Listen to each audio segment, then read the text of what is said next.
বাংলাদেশ মুক্তিযোদ্ধা সন্তান সংসদ এর কার্যক্রম নিয়ে অনেকদিন যাবতই অনেকেই আমাদের কাছে অনেক ধরনের প্রশ্ন করে থাকেন। তো এই বিষয়ে আমরা আপনাদেরকে বিস্তারিত কোনো তথ্য দিতে এর আগে পারিনি। তো আমরা আপনাদের জানাতে চাই যে এখানে দেখা যায় বাংলাদেশ মুক্তিযোদ্ধা সন্তান সংসদের পক্ষ থেকে বিভিন্ন ধরনের কার্যক্রম এর আগেও করা হয়েছিল। তো এখানে দেখা যায় মোহাম্মদ সোলাইমান তো যিনি আছেন তিনি কিনা আপনার চেয়ারম্যান যে আছেন উনি অনেকদিন যাবতই এই সংগঠনটি পরিচালনা করে আসছেন এবং তার যেই বা কমিটির যে সদস্য প্রধান কমিটির যে সদস্য তারা অনেকদিন যাবতই এই কমিটি পর্যালোচনা করে আসছেন মুক্তিযোদ্ধাদের সন্তান এবং বীর মুক্তিযোদ্ধাদের একত্রিতকরণ এবং তাদের আর্থসামাজিক উন্নয়নের ক্ষেত্রে এই যে সংস্থাটি আছেন বা এই যে মুক্তিযোদ্ধা সন্তান সংসদ আছেন তা অবশ্যই বিভিন্ন ধরনের কার্যক্রম ইতিপূর্বেও করেছেন এবং ভবিষ্যতে করবেন বলেও আমরা আশাবাদী।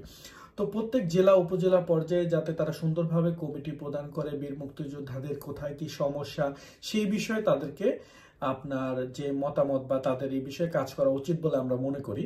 কারণ দেখা যায় বীর মুক্তিযোদ্ধার অনেক সন্তান আছেন বা বীর মুক্তিযোদ্ধা পরিবার আছেন, তারা বিভিন্ন ক্ষেত্রে অবহেলিত, তাদেরকে কিভাবে পুনর্বাসন এবং ভালো ব্যবস্থায় করা যায় শুধু একটা সংগঠন করলেই হবে না, সংগঠনটি যাতে ভালোভাবে এবং সংগঠনটি যাদের নিয়ে সংগঠনটি তাদের যেন কাজে লাগে এই দিকগুলো দেখতে হবে।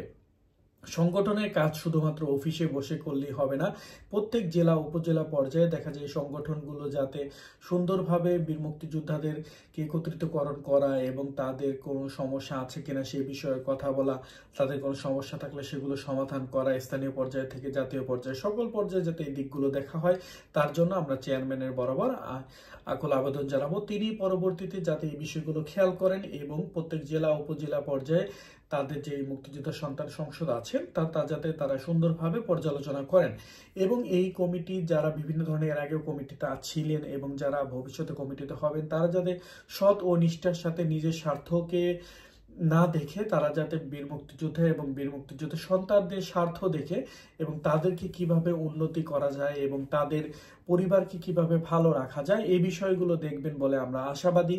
তো সবাই ভালো থাকবেন। এই ভিডিওটা যদি বীর মুক্তিযোদ্ধা বা বাংলাদেশ মুক্তিযোদ্ধা সন্তান সংসদ এর কাছে বা কর্তৃপক্ষের কাছে পৌঁছায় আমরা আশাবাদী যারা এই বিষয়গুলো খেয়াল রাখবেন। তো সবাই ভালো থাকবেন। আজকের ভিডিও এ পর্যন্ত।